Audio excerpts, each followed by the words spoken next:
Hi hello ಸ್ನೇಹಿತರೆ, welcome to ನಮ್ಮ ಉದ್ಯೋಗ ಸ್ನೇಹಿತರೆ. ಕರ್ನಾಟಕ ರಾಜ್ಯ ಪೊಲೀಸ್ ಇಲಾಖೆಯಿಂದ ಕಲ್ಯಾಣ ಕರ್ನಾಟಕ ಭಾಗದ ಮತ್ತು ನಾನ್ ಕಲ್ಯಾಣ ಕರ್ನಾಟಕ ಭಾಗದ ಸಿವಿಲ್ ಪೊಲೀಸ್ ಕಾನ್ಸ್ಟೇಬಲ್ ಹುದ್ದೆಗಳ ನೇಮಕಾತಿಗೆ ಸಂಬಂಧಪಟ್ಟಂತೆ 4,000 ಸಿವಿಲ್ ಪೊಲೀಸ್ ಕಾನ್ಸ್ಟೇಬಲ್ಗೆ ಈ ಒಂದು ನೋಟಿಫಿಕೇಶನ್ ಅನ್ನು ಹೊರಡಿಸಲಾಗಿರ್ತಕ್ಕಂಥದ್ದು. ನೋಟಿಫಿಕೇಶನ್ ಕುರಿತು ಸಂಪೂರ್ಣವಾದ ಮಾಹಿತಿಯನ್ನ ಈ ಒಂದು ವಿಡಿಯೋದಲ್ಲಿ ಹೇಳ್ತಾ ಹೋಗ್ತೀವಿ. ಸೊ ವಿಡಿಯೋನ ಸ್ಕಿಪ್ ಮಾಡ್ದಂಗೆ ಪೂರ್ತಿಯಾಗಿ ನೋಡಿ ಅಂತ ಹೇಳ್ತಾ ಬನ್ನಿ ಸ್ನೇಹಿತರೆ, ಇವತ್ತಿನ ಒಂದು ವಿಡಿಯೋನ ಶುರು ಮಾಡೋಣ.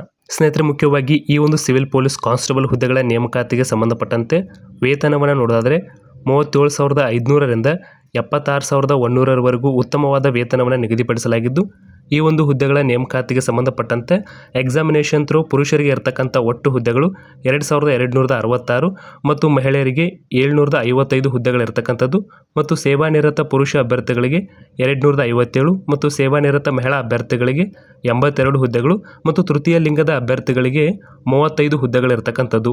ಒಟ್ಟು ನಾನ್ ಕಲ್ಯಾಣ ಕರ್ನಾಟಕ ಭಾಗಕ್ಕೆ 3,395 ಹುದ್ದೆಗಳಿರ್ತಕ್ಕಂಥದ್ದನ್ನು ಗಮನಿಸಬಹುದು.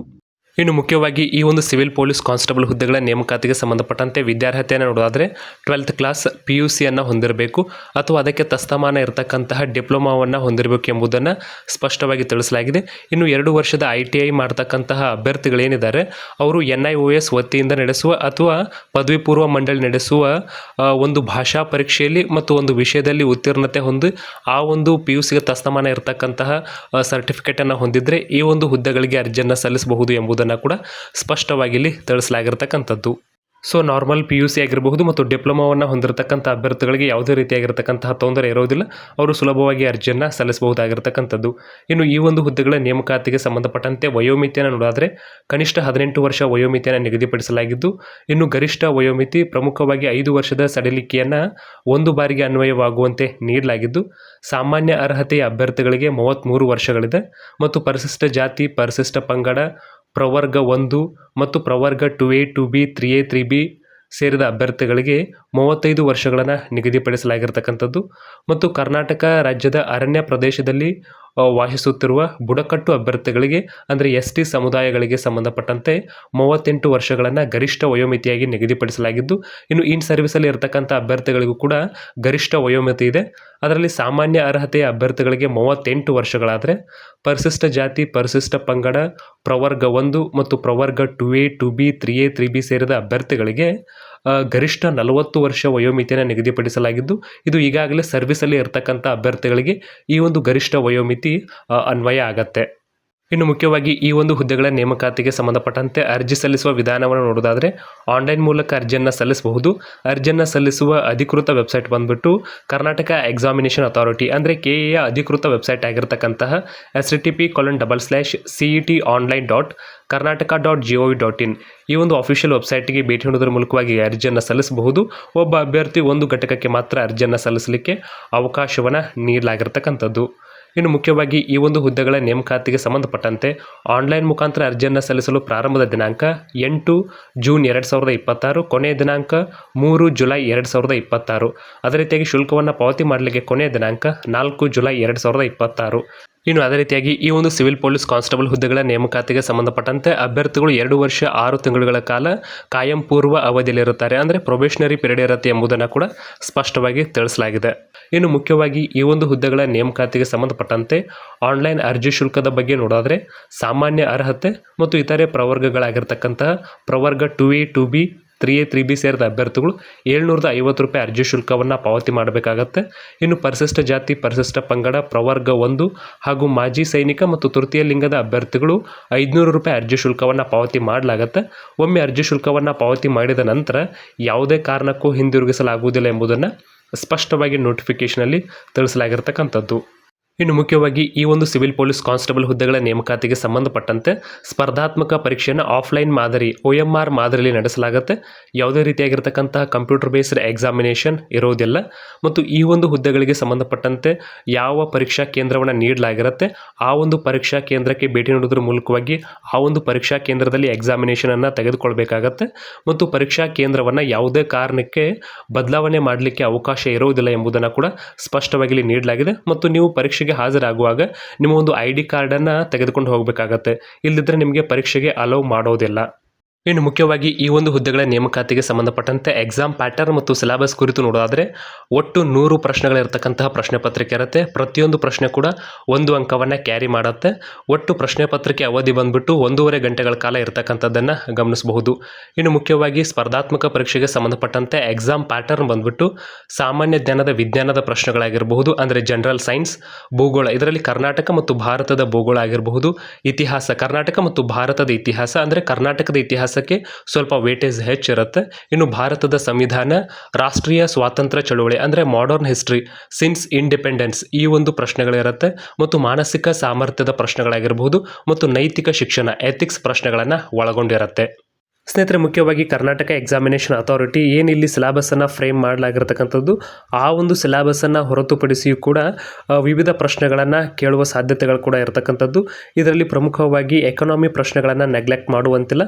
ಅದೇ ರೀತಿಯಾಗಿ ಎನ್ವಿರಾನ್ಮೆಂಟ್ ಪ್ರಶ್ನೆಗಳನ್ನು ಕೂಡ ನೆಗ್ಲೆಕ್ಟ್ ಮಾಡುವಂತಿಲ್ಲ. ಮತ್ತು ಇಂಟರ್ನ್ಯಾಷನಲ್ ರಿಲೇಷನ್ಶಿಪ್ಪಲ್ಲಿ ವಿವಿಧ ಆರ್ಗನೈಸೇಷನ್ಸ್ಗಳ ಬಗ್ಗೆ ಕೇಳ್ತಕ್ಕಂತಹ ಮಾಹಿತಿಯನ್ನು ಕೂಡ ನೆಗ್ಲೆಕ್ಟ್ ಮಾಡುವ ಹಾಗಿಲ್ಲ. ಸೊ ಹೀಗಾಗಿ ಇವರು ನೀಡಿರ್ತಕ್ಕಂಥ ಸಿಲೆಬಸ್ಗೆ ಸ್ಟಿಕ್ ಆನ್ ಆಗದೆ ಪ್ರೀವಿಯಸ್ ಇಯರ್ ಕ್ವಶನ್ಸ್ ಪೇಪರಲ್ಲಿ ಬಂದಿರತಕ್ಕಂತಹ ಸಿಲೆಬಸ್ನ ಪ್ರಕಾರವಾಗಿ ಅಧ್ಯಯನವನ್ನು ಮಾಡಿದ್ರೆ ಪ್ರಮುಖವಾಗಿ ಈ ಒಂದು PC ಎಕ್ಸಾಮಿನೇಷನ್ಗೆ ಸಂಬಂಧಪಟ್ಟಂತೆ ನಿಮಗೆ ಹೆಲ್ಪ್ ಆಗುತ್ತೆ. ಸ್ನೇಹಿತರೆ, ಇನ್ನು ಮುಖ್ಯವಾಗಿ ಈ ಒಂದು ಹುದ್ದೆಗಳ ನೇಮಕಾತಿಗೆ ಸಂಬಂಧಪಟ್ಟಂತೆ ಕರ್ನಾಟಕ ಎಕ್ಸಾಮಿನೇಷನ್ ಅಥಾರಿಟಿ ಸ್ಪರ್ಧಾತ್ಮಕ ಪರೀಕ್ಷೆಯ ದಿನಾಂಕವನ್ನು ಕೂಡ ಸ್ಪಷ್ಟವಾಗಿ ಅಧಿಸೂಚನೆಯಲ್ಲಿ ನಮೂದಿಸಲಾಗಿದ್ದು 2/8/2026 ಅಂದರೆ ಆಗಸ್ಟ್ 2ನೇ ತಾರೀಕು ಬೆಳಗ್ಗೆ 10:30ರಿಂದ 12ರವರೆಗೂ ಈ ಒಂದು ಪರೀಕ್ಷೆ ನಡೆಸಲಾಗುತ್ತೆ ಎಂಬುದನ್ನು ಸ್ಪಷ್ಟವಾಗಿ ನೀಡಲಾಗಿದ್ದು, ಇನ್ನು ಕಂಪಲ್ಸರಿ ಕನ್ನಡ, ಕಡ್ಡಾಯ ಕನ್ನಡ ಎಕ್ಸಾಮಿನೇಷನ್ಗೆ ಸಂಬಂಧಪಟ್ಟಂತೆ ಯಾವ ಅಭ್ಯರ್ಥಿಗಳು SSLC ಮತ್ತು PUCಯಲ್ಲಿ ಕನ್ನಡವನ್ನು ಓದಿರ್ತೀರಿ ಅಂಥವರು ಈ ಒಂದು ಕಡ್ಡಾಯ ಕನ್ನಡ ಭಾಷಾ ಪರೀಕ್ಷೆಯನ್ನು ಬರೆಯುವ ಅವಶ್ಯಕತೆ ಇರುವುದಿಲ್ಲ. ಮತ್ತು ಯಾವ ಅಭ್ಯರ್ಥಿಗಳು ಕನ್ನಡವನ್ನು ಅಧ್ಯಯನ ಮಾಡಿರೋದಿಲ್ಲ ಅಂತಹ ಅಭ್ಯರ್ಥಿಗಳು ಮಾತ್ರ ಕಡ್ಡಾಯ ಕನ್ನಡ ಎಕ್ಸಾಮಿನೇಷನನ್ನು ಬರೆಯಬೇಕಾಗುತ್ತೆ. ಆ ಒಂದು ಪರೀಕ್ಷೆಯ ದಿನಾಂಕವನ್ನು ನಂತರದಲ್ಲಿ ತಿಳಿಸಲಾಗುತ್ತೆ ಎಂಬುದನ್ನು ಸ್ಪಷ್ಟವಾಗಿ ಈ ಒಂದು ಅಧಿಸೂಚನೆಯಲ್ಲಿ ತಿಳಿಸಲಾಗಿದೆ. ಇನ್ನು ಅದೇ ರೀತಿಯಾಗಿ ಈ ಒಂದು ಸ್ಪರ್ಧಾತ್ಮಕ ಪರೀಕ್ಷೆಯಲ್ಲಿ ಋಣಾತ್ಮಕ ಮೌಲ್ಯಮಾಪನ ಕೂಡ ಇರತಕ್ಕಂಥದ್ದು. 1 ಅಂಕಕ್ಕೆ 0.25 ಅಂಕಗಳನ್ನು ಕಳೆಯಲಾಗುತ್ತೆ. ಅಂದರೆ ನೀವೇನಾದರೂ 4 ತಪ್ಪನ್ನು ಮಾಡಿದರೆ 1 ಸರಿ ಉತ್ತರವನ್ನು ಕಳೆಯಲಾಗುತ್ತೆ ಎಂಬುದನ್ನು ಸ್ಪಷ್ಟವಾಗಿ ನೀಡಲಾಗಿದೆ.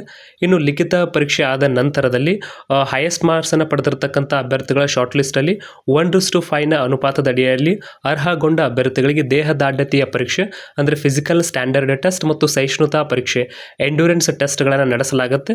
ಈ ಒಂದು ಟೆಸ್ಟ್ಗಳಿಗೆ ಸಂಬಂಧಪಟ್ಟಂಥ ಮಾಹಿತಿಯನ್ನು ಕರ್ನಾಟಕ ಎಕ್ಸಾಮಿನೇಷನ್ ಅಥಾರಿಟಿಯವರ ಅಫಿಷಿಯಲ್ ವೆಬ್ಸೈಟ್ ಆಗಿರತಕ್ಕಂತಹ cet.online.karnataka.gov.in ಅಥವಾ ಕರ್ನಾಟಕ ಸ್ಟೇಟ್ ಪೊಲೀಸ್ ರಿಕ್ರೂಟ್ಮೆಂಟ್ಗೆ ಸಂಬಂಧಪಟ್ಟಿರತಕ್ಕಂತಹ ಅಧಿಕೃತ ಜಾಲತಾಣದಲ್ಲಿ ಮಾಹಿತಿಯನ್ನು ಪಡೆಯಬಹುದಾಗಿರ್ತಕ್ಕಂಥದ್ದು.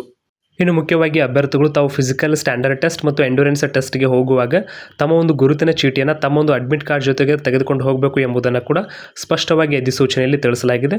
ಇನ್ನು ಮುಖ್ಯವಾಗಿ ಈ ಒಂದು ಹುದ್ದೆಗಳ ನೇಮಕಾತಿಗೆ ಸಂಬಂಧಪಟ್ಟಂತೆ ದೇಹದಾಢ್ಯತೆಯ ಪರೀಕ್ಷೆ ಫಿಸಿಕಲ್ ಸ್ಟ್ಯಾಂಡರ್ಡ್ ಟೆಸ್ಟ್ ಬಗ್ಗೆ ನೋಡೋದಾದರೆ ಎಲ್ಲ ಪುರುಷ ಮತ್ತು ಸೇವಾನಿರತ ಪುರುಷ ಹಾಗೂ ಮಾಜಿ ಸೈನಿಕ ಅಭ್ಯರ್ಥಿಗಳಿಗೆ ಸಂಬಂಧಪಟ್ಟಂತೆ ಕನಿಷ್ಠ ಎತ್ತರವನ್ನು 168 ಸೆಂಟಿಮೀಟರ್ ನಿಗದಿಪಡಿಸಲಾಗಿರ್ತಕ್ಕಂಥದ್ದು ಮತ್ತು ಕನಿಷ್ಠ ಎದೆಯ ಸುತ್ತಳತೆ ಬಂದುಬಿಟ್ಟು 86 ಸೆಂಟಿಮೀಟರ್ ಇರತಕ್ಕಂಥದ್ದು. ಅಂದರೆ ನಿಮ್ಮ ಎದೆಯನ್ನು ನಾರ್ಮಲ್ ಸ್ಥಿತಿಯಿಂದ ಪೂರ್ತಿ 5 ಸೆಂಟಿಮೀಟರ್ ಹಿಗ್ಗಿಸಿದಾಗ ಅದು 86 ಸೆಂಟಿಮೀಟರ್ ಇರಬೇಕು ಎಂಬುದನ್ನು ಕೂಡ ಸ್ಪಷ್ಟವಾಗಿ ನೀಡಲಾಗಿದೆ. ಒಟ್ಟಿನಲ್ಲಿ ನಿಮ್ಮ ಒಂದು ಎದೆಯ ಸುತ್ತಳತೆ ಎಷ್ಟೇ ಇದ್ದರೂ ಕೂಡ 5 ಸೆಂಟಿಮೀಟರ್ನಷ್ಟು ಅದು ಎಕ್ಸ್ಪೆನ್ಷನ್ ಆಗಬೇಕಾಗತ್ತೆ. ಇನ್ನು ಮಹಿಳಾ ಮತ್ತು ತೃತೀಯ ಲಿಂಗದ ಅಭ್ಯರ್ಥಿಗಳಿಗೆ ಸಂಬಂಧಪಟ್ಟಂತೆ ಕನಿಷ್ಠ ಎತ್ತರವನ್ನು 157 ಸೆಂಟಿಮೀಟರ್ ನಿಗದಿಪಡಿಸಲಾಗಿರ್ತಕ್ಕಂಥದ್ದು ಮತ್ತು ಕನಿಷ್ಠ ತೂಕವನ್ನು 45 kg ಕನಿಷ್ಠ ತೂಕವನ್ನು ಮಹಿಳಾ ಮತ್ತು ತೃತೀಯ ಲಿಂಗದ ಅಭ್ಯರ್ಥಿಗಳಿಗೆ ನಿಗದಿಪಡಿಸಲಾಗಿರ್ತಕ್ಕಂಥದ್ದು.